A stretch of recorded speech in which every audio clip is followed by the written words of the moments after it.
और मैं पुलक सागर कहता हूं कि जिंदगी का सही आनंद लेना है और कहना छोड़ो और बस कहना शुरू कर दो, जीवन में आनंद ही आनंद की बरसात हो जाएगी। कभी तो बोला करो बस कर मेरे परमात्मा। मंदिर जाते हो भगवान तूने ये नहीं दिया, भगवान तूने वो नहीं दिया, जब देखो तब दरबार में भगवान के दरवाजे पर हाथ फैलाए भिखारियों की तरह खड़े रहते हो। और कभी तो मंदिर गुरुद्वारा चर्च में जाओ और जाकर के कहना भगवान तूने बहुत दिया है, अब मुझे किसी और की जरूरत नहीं है, बस भगवान बस। नहीं, अभी ज्ञान गंगा महोत्सव समाप्त होने वाला, और बढ़ाओ, और महावीर और बढ़ाओ। अरे बस तो बोलो कि अब बस करो महाराज, बहुत हो गया, हम सुधरने वाले नहीं हैं, ध्यान रखिए। 4 महीने भी बोलूं तो हम तो ऐसे ही हैं, हम नहीं बदलेंगे। मानने बस सोचना है, विचार करना है आपको। मन कभी नहीं भरता है, मन तृप्त नहीं होता, मन अतृप्त हुआ करता है। मन को कहीं ना कहीं तो फुल स्टॉप देना पड़ेगा ना। बाजार जाते हो रोज नई नई चीज आती है बाजार में, कितनी चीज खरीदोगे? मोबाइल हर 1-2 महीने में नया आ जाता है, अभी छोड़ो नया ले आओ। बाइक नई आ जाती है, हर चीज नई आ जाती है, बाजार में जाओ हर चीज नई मिलेगी, कितना खरीदोगे? कपड़े नहीं मिलेंगे, फैशन नहीं मिलेगी, डिजाइन नहीं आ जाएगी, ज्वेलरी नहीं मिल जाएगी, आभूषण नहीं मिल जाएंगे, कितना बटोर कर लाओगे अपने घर में? ध्यान रखिए, कहीं तो बोलो कि बस अब जो भी है वह ठीक। लेकिन आदमी की आदत है, उसे कितना भी मिल जाए और चाहिए और चाहिए। एक आदमी शादी करने के बाद पछताता है, 2 आदमी जो होते हैं ना, एक शादी के बाद पछताता है और एक मोबाइल लेने के बाद पछताता है। दोनों ये सोचते कि यार थोड़ा और रुक जाते तो नया मॉडल मिलता। समझ गए क्या? आए दिन नए मॉडल आना है बाजार में, तो आदमी सोचता यार थोड़ा और रुक जाता, इससे अच्छा नया मॉडल मिल जाता। मुझे ध्यान रखना, ये नए मॉडल कभी भी पूरे होने वाले नहीं हैं, ध्यान रखना। एक बाल्टी कुएं में जाती है, आदमी बाल्टी को डालता है, कुएं में बाल्टी जाती है, डूब जाती है, ऊपर खींचता है, बाल्टी खाली की खाली लौट आती है।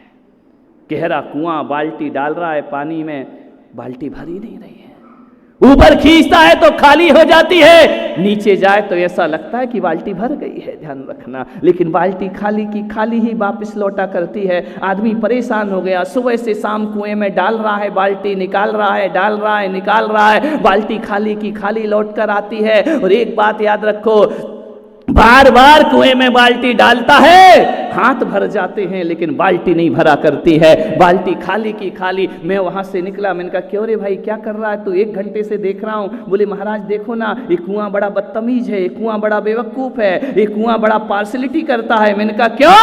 बोले अमीरों की बाल्टी भरता है और हम गरीबों की बाल्टी नहीं भरा करता। मैंने कहा ऐसा कैसा कुआं है तुम्हारे औरंगाबाद में कि अमीरों का भर दे और गरीबों का ना भरे? बोले देखो मेरे रहते रहते 50 लोग पानी भर करके ले गए, सबके घड़े भर दिए लेकिन मेरा खाली का खाली पड़ा है। मैंने कहा ऐसा कैसा? ऐसा कुआं तो नहीं हो सकता है दुनिया में। मैंने कहा इधर दिखाओ क्या बात है। मैंने कुएं में झांक करके देखा, और जब झांक करके देखा मैंने कहा बाल्टी ऊपर खींच, बाल्टी ऊपर खींची तो खाली की खाली लौट आई। मैंने कहा ऐसा कैसे हो गया? बोले आप बताओ कैसे हो गया?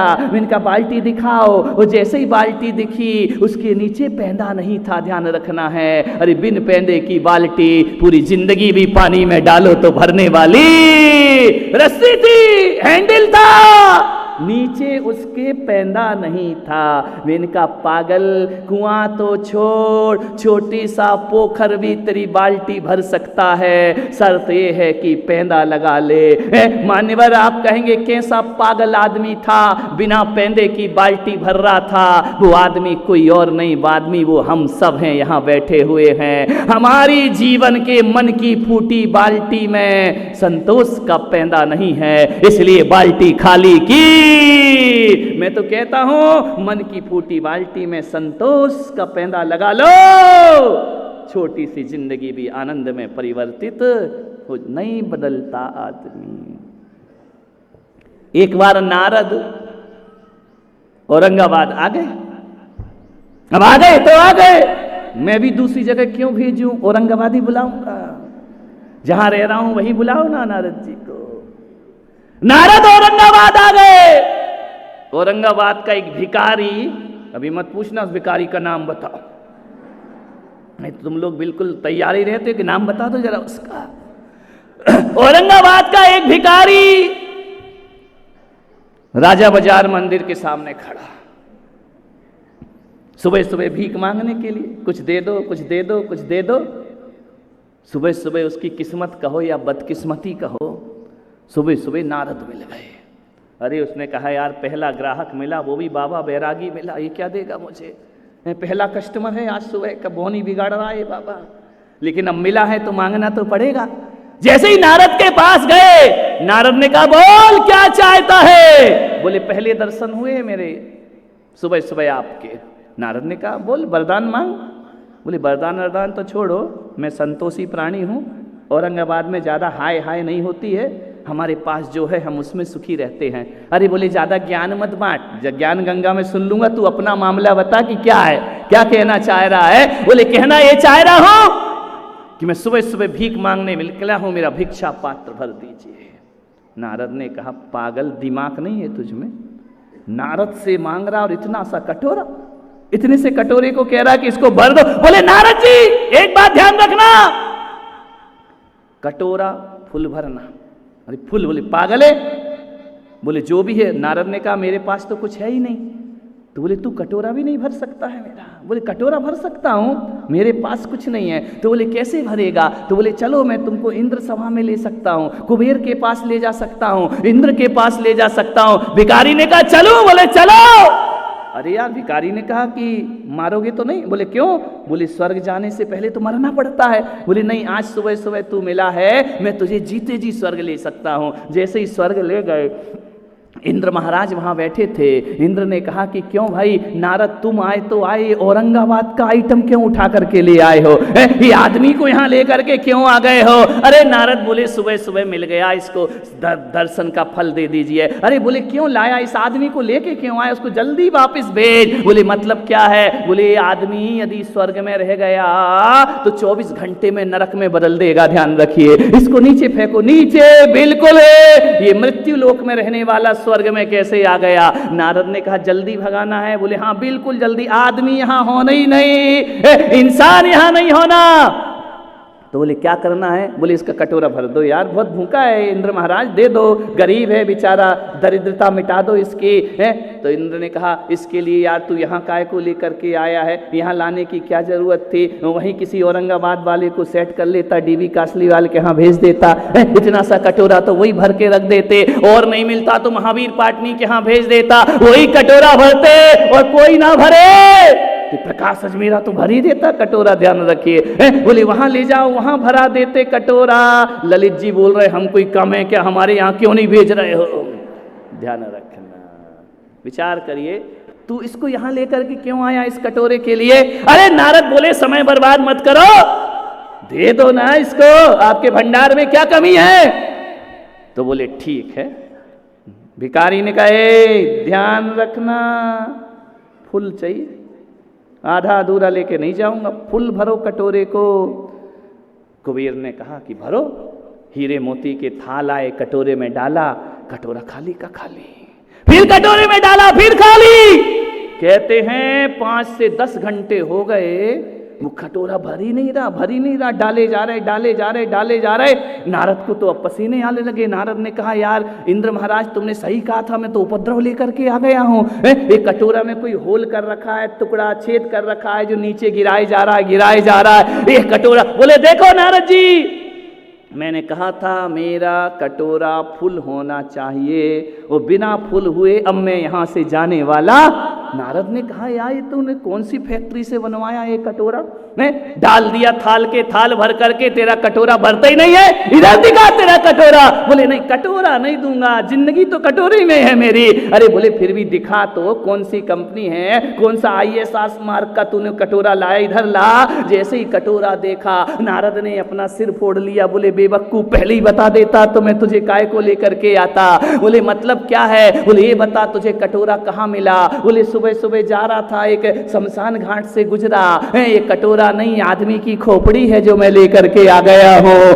इंद्र ने कहा कि पागल आदमी, दुनिया को भरना आसान है लेकिन आदमी की खोपड़ी को भरना बहुत मुश्किल काम। ये खोपड़ी क्यों लेकर के आ गया? विचार करिए, आदमी की खोपड़ी कभी भरने वाली, इसलिए तो भगवान ने उल्टी लगा दी है खोपड़ी। सीधी रख देता तो वही परेशान हो जाता भर भर के। ध्यान रखिए, ये उल्टी खोपड़ी का आदमी है, ध्यान रखना।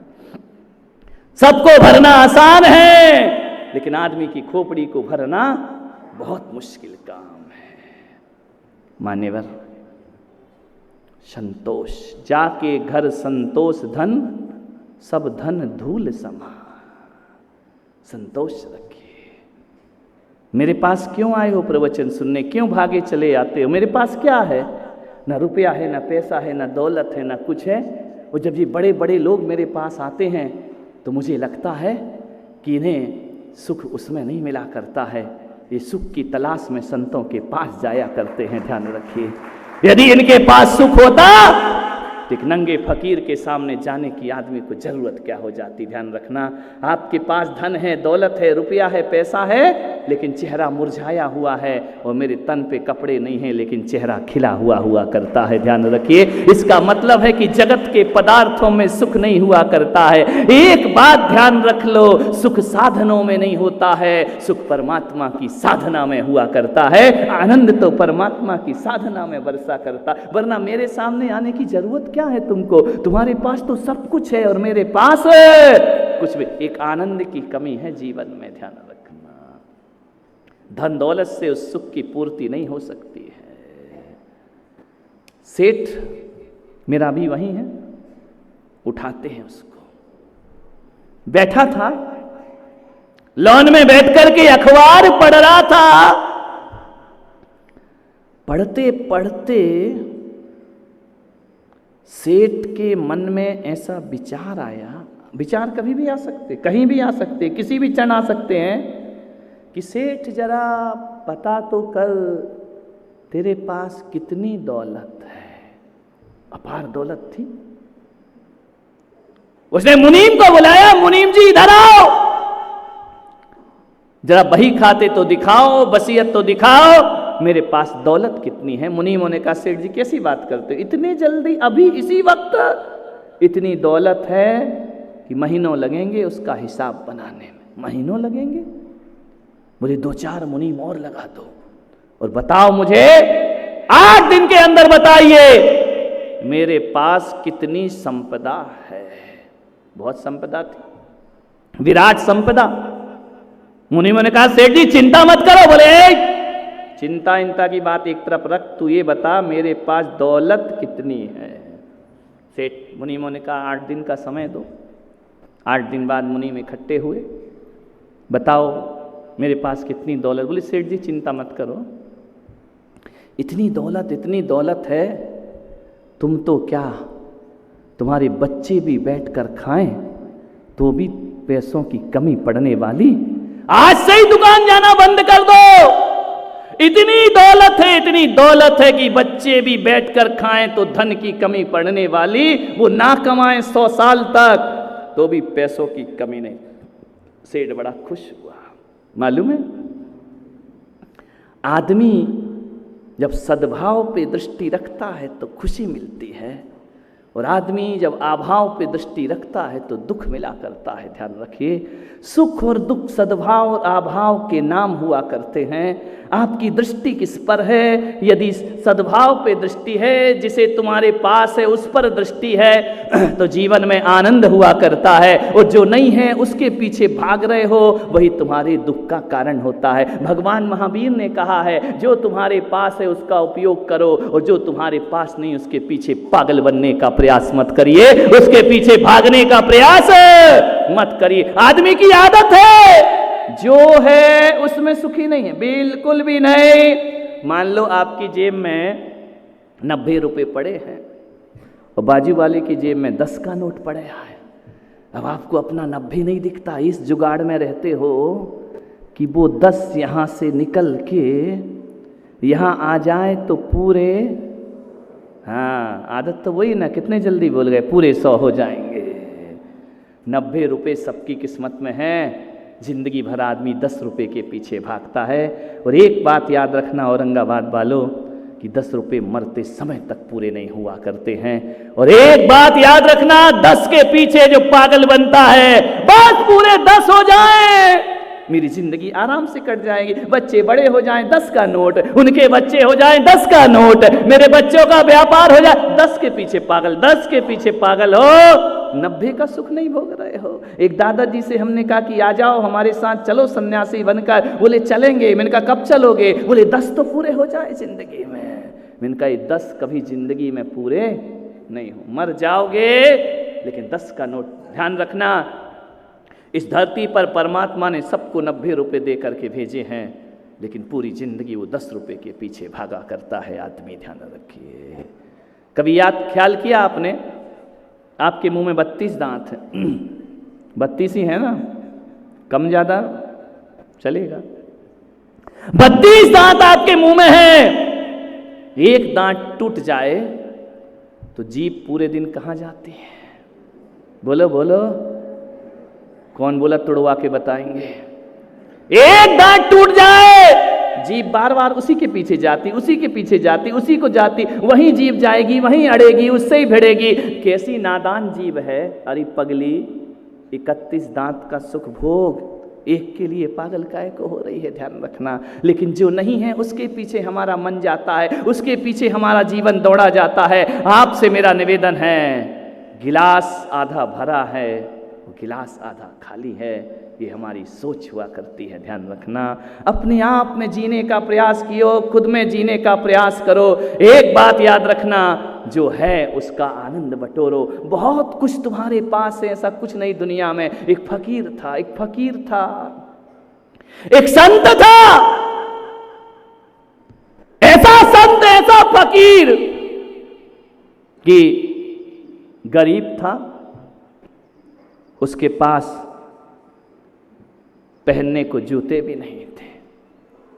वह मस्जिद के सामने बैठकर नाच अदा कर रहा है, मस्जिद की सीढ़ियों पर बैठा है और कहता है परवरदिगार से कि जैसे ही वहां पर नवाब साहब पहुंचे, हीरे मोतियों से जड़ी जूतियां पहनकर, उसने अल्लाह से कहा, खुदा से कहा कि हे खुदा, ये नवाब तो जुम्मे के जुम्मे आता है, सप्ताह में एक बार आएगा, साल में एक बार आएगा, तूने इसको हीरे जड़ी जूतियां दे रखी हैं और मैं तेरी दरगाह पे, मैं तेरे मस्जिद की दीवारों के पास रोज आता हूं, तूने मुझे जूते चप्पल भी नहीं दिए हैं।